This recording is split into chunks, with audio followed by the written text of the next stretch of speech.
మంత్రి గారి ప్రతిపాదన సభా సమక్షంలో ఉంది. ఇప్పుడు విషయం ఆంధ్రప్రదేశ్ జైళ్లు మరియు సంస్కరణ సర్వీసుల బిల్లు 2026ను ప్రవేశపెట్టడం.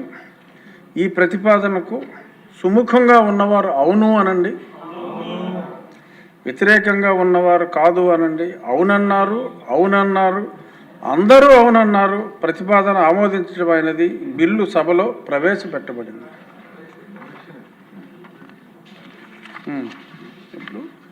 ఇంకోట మంత్రి గారు ఆంధ్రప్రదేశ్ జైళ్లు మరియు సంస్కరణ సర్వీసుల బిల్లు 2026ను పరిగణలోనికి తీసుకునేందుకు అనుమతి కోరుతారు. For consideration, I move that the Andhra Pradesh Prisons and Correctional Service Bill 2026 be taken into consideration.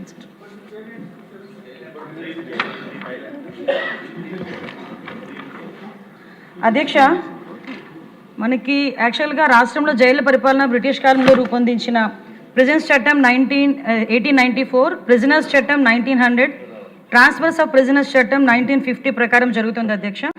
అయితే ఇది అధ్యక్ష ఈ నేపథ్యంలో కేంద్ర హోంశాఖ model prisons and correction service act 2023 ద్వారా రాష్ట్రాలకు మార్గదర్శకాలు రూపొందించింది అధ్యక్ష.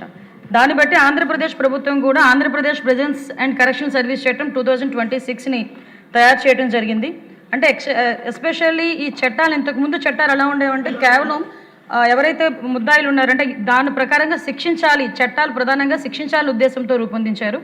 అయితే ఈసారి మన చట్టాలను అమెండ్మెంట్ చేసేటప్పుడు కూడా ఖైదీలను సంస్కరించడం అనే వాటిని, అదేవిధంగా నియంత్రించడం, శిక్షించడం మాత్రమే కాకుండా ప్రత్యేకంగా సంస్కరించడం అన్న దాని మీద ఎక్కువగా దృష్టి పెట్టి చేయడం జరిగింది అధ్యక్ష. ప్రస్తుతం జైల్లో ఉన్న అమల్లో ఉన్న చట్టాలను ఆధునిక మార్పులకు అనుగుణంగా లేవు కాబట్టి దీన్ని అమెండ్మెంట్ చేసి దానికి తగ్గట్టుగా ఈరోజు ప్రిజన్స్ యాక్ట్ని కూడా తయారు చేయడం జరిగింది. ఎస్పెషల్లీ కొత్త చట్టంలోని ఉన్న ప్రధాన అంశాలు అధ్యక్ష, టెక్నాలజీకి సంబంధించి ఇన్నోవేషన్ తీసుకుని వచ్చాము అధ్యక్ష. ఎస్పెషల్ బయోమెట్రిక్ గుర్తింపు వ్యవస్థలు అధ్యక్ష, అదేవిధంగా సీసీటీవీ నిఘా వ్యవస్థలు, స్కానింగ్ అండ్ డిటెక్షన్ పరికరాలు, అదేవిధంగా అధ్యక్ష జైల్లో కదలికల మీద బయోమెట్రిక్ నియంత్రణ కూడా ఉంది అధ్యక్ష. అంటే ఓవరాల్గా వీడియో కాన్ఫరెన్స్ సదుపాయం కూడా ఏర్పాటు చేయడం జరిగింది. వాళ్ళ భద్రతను మరింత పటిష్టం చేయడం గురించి, అదేవిధంగా ఖర్చులు తగ్గించడం కూడా, సమయం కూడా ఆదా అవుతుంది అధ్యక్ష. అదేవిధంగా అధ్యక్ష సెకండ్ వన్ ఈస్ ఖైదీలను సంస్కరించేందుకు ప్రాధాన్యం అధ్యక్ష. అంటే కరెక్షనల్ అడ్మినిస్ట్రేషన్ చేయాలనే ఉద్దేశంతో ఈ ప్రాధాన్యత కూడా తీసుకోవడం జరిగింది. పాత చట్టాల్లో ఉన్నట్టు జైలు అంటే కేవలం శిక్ష కోసమే కాకుండా ఖైదీని సంస్కరించేందుకు అవసరమైన చర్యలు చేపట్టడం దీని ప్రధాన ఉద్దేశం. దీనికి అనుగుణంగానే ఈ చట్టంలోని ఖైదీలకు సంబంధించి ప్రతి ఖైదీకి వ్యక్తిగత శిక్ష ప్రణాళిక, అంటే ఒక ఖైదీ వచ్చిన తర్వాత సుమారుగా అతను 5 సంవత్సరాలు ఉంటాడా, 10 సంవత్సరాలు ప్రిజన్లో ఉంటారా అంత ఆలోచన చేసుకొని దానికి ప్రణాళికాబద్ధంగా అతన్ని ఏ రకంగా సంస్కరించాలనే ఉద్దేశం మీద ఒక ప్రణాళిక ఏర్పాటు చేసుకోవడం. శాస్త్రీయ భద్రత అంచనా వర్గీకరణ అధ్యక్ష, అంటే వాళ్ళు ఎడ్యుకేషన్ క్వాలిఫికేషన్ ఏంటి, వాళ్ళ స్కిల్స్ ఎలా ఉన్నాయి, వాటి ద్వారా వాళ్ళని ఏ రకంగా మనం ముందుకు తీసుకెళ్ళొచ్చిన దాని మీద. అదేవిధంగా వృత్తిపరమైన శిక్షణ అభివృద్ధి కార్యక్రమాలు అధ్యక్ష, అంటే వొకేషనల్ ట్రైనింగ్స్, అదేవిధంగా స్కిల్ డెవలప్మెంట్, విద్యా ప్రవర్తనలో మార్పులు తీసుకొచ్చే కార్యక్రమాలు. ఇన్ కేసు వాళ్ళు 5 years ఉంటారు, 10 years ఉంటారు, వీళ్ళు 10th class పాస్ చేయొచ్చా, ఇంటర్మీడియట్ పాస్ చేయొచ్చా, డిగ్రీ వరకు తీసుకెళ్ళొచ్చా, ఇవన్నీ కూడా ఈ ఓపెన్ స్కూల్స్, ఓపెన్ యూనివర్సిటీస్ ద్వారా వాళ్ళకి కొంచెం విద్యా వ్యవస్థలో కూడా కొంచెం వాళ్ళని కూడా ఇంట్రడ్యూస్ చేసి వాటిని ఆ పరీక్షలు కూడా కట్టే విధంగా తయారు చేయటం. నెక్స్ట్ ఎట్ లాస్ట్ మనకి అధ్యక్ష జైలు నుంచి విడుదలయ్యే పరిస్థితి వచ్చిన తర్వాత వాళ్ళు బయటికి వెళ్ళి వాళ్ళ కాళ్ళ మీద వాళ్ళు నిలబడి స్వతంత్రంగా నిలబడడం ఒకటి, గౌరవంగా నిలబడేటట్టుగా వాళ్ళని ప్రిపేర్ చేయడం అధ్యక్ష. దానికి రీహాబిలిటేషన్ సొసైటీ అనేది ప్రత్యేకంగా ఉంది అధ్యక్ష. ఇవన్నీ కూడా ఈ బిల్లో ఉన్నాయి. అదేవిధంగా భద్రతా గౌరవ పరిరక్షణ అధ్యక్ష. థర్డ్ పాయింట్, ఈ ఖైదీలు, జైలు సిబ్బంది భద్రతా గౌరవం గురించి చట్టంలో ప్రముఖంగా ప్రస్తావించడం జరిగింది.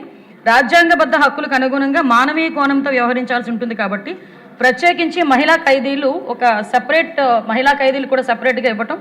అదేవిధంగా అధ్యక్ష మన అంటే దేశంలోని కూడా ఎక్కడా లేని విధంగా మన రాష్ట్రంలో సుమారుగా 6 సంవత్సరాలు వచ్చినంత వరకు పిల్లల్ని male and female, boy or girl ఇద్దరిని కూడా తల్లి దగ్గరలో ఉంచే పరిస్థితి కూడా ఉంది అధ్యక్ష. వాళ్ళకి లోపల కూడా చిన్న అంగన్వాడీ కేంద్రంలాగా ఒక చిన్న ఏర్పాటు కూడా చేయడం జరిగింది. ఆ తర్వాత వాళ్ళు ఏదైనా స్కూల్స్కి వెళ్ళాలనుకున్నా కూడా స్కూల్కి కూడా పంపించే ఏర్పాటు కూడా చేస్తున్నాం అధ్యక్ష. అదేవిధంగా ట్రాన్స్జెండర్స్కి కూడా స్పెషల్గా బ్లాక్స్ ఏర్పాటు చేయటం, ముఖ్యంగా మానసిక రోగులకి మెంటల్ హెల్త్ కేర్ యాక్ట్ 2017 ప్రకారం వాళ్ళకి సెపరేట్గా ఒక హాస్పిటల్స్, డాక్టర్స్ని కూడా అలాట్ చేయడం కూడా జరుగుతుంది అధ్యక్ష. వృద్ధులు, దివ్యాంగులకి కూడా ప్రత్యేకంగా వాళ్ళకి సెల్ ఏర్పాటు చేయడం జరుగుతుంది అధ్యక్ష. ఎస్పెషల్లీ ఇందులో ఉన్న ముఖ్య అంశాలు ఏంటంటే అధ్యక్ష భద్రతా అంచనా, ఖైదీల వర్గీకరణ. ఖైదీలను వారి నేర చరిత్ర, ప్రవర్తన ఆధారంగా శాస్త్రీయంగా వర్గీకరించడం జరుగుతుంది అధ్యక్ష. అంటే ఒక్కొక్కసారి జైల్స్ ఓవర్ఫ్లో అవ్వటం వల్ల కూడా ఎన్డీపీఎస్ యాక్ట్ వాళ్ళని, అదేవిధంగా ఒక పక్క మర్డర్ కేసులో ఉన్న వాళ్ళని, అంటే సపరేట్ కేసెస్ వాళ్ళని సపరేట్గా ఉంచడం కుదరక ఒకే దగ్గర పెట్టుకోవడం అవుతుంది.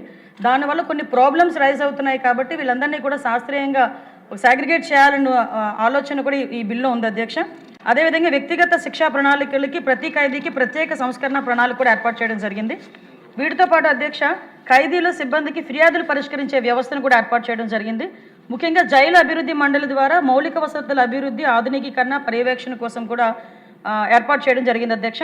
ప్రత్యేక జైలు వర్గీకరణకు అనుగుణంగా high security, open, semi open jail లాంటి ప్రత్యేక జైలు ఏర్పాటు కూడా మేము ఏర్పాటు చేస్తున్నాం అధ్యక్ష. ముఖ్యంగా పెరోలు, ఫర్లో, ఈ ముందస్తు విడుదల, అదేవిధంగా రిమాండ్ ఖైదీలకి బెయిల్, వీటన్నిటికీ కూడా లీగల్ ఎయిడ్ కూడా ఇస్తున్నాం అధ్యక్ష. అదేవిధంగా జైలు నుంచి విడుదల తర్వాత సమాజంలో గౌరవంగా బతికేందుకు మద్దతు కూడా ఏర్పాటు చేస్తున్నాం అధ్యక్ష. అధ్యక్ష, ఆంధ్రప్రదేశ్ ప్రిజన్స్ కరెక్షన్ సర్వీస్ చట్టం 2026 అనేది ఒక చారిత్రాత్మక సంస్కరణ. ఇది వలస పాలన కాలం నాటి శిక్షాత్మక విధానాలకు ముగింపు పలుకుతూ ఖైదీల సంస్కరణ, పునరావాసం, మానవ హక్కుల పరిరక్షణకు ప్రాధాన్యం ఇచ్చే ఆధునిక దృక్పథానికి ఇది ప్రతిరూపం.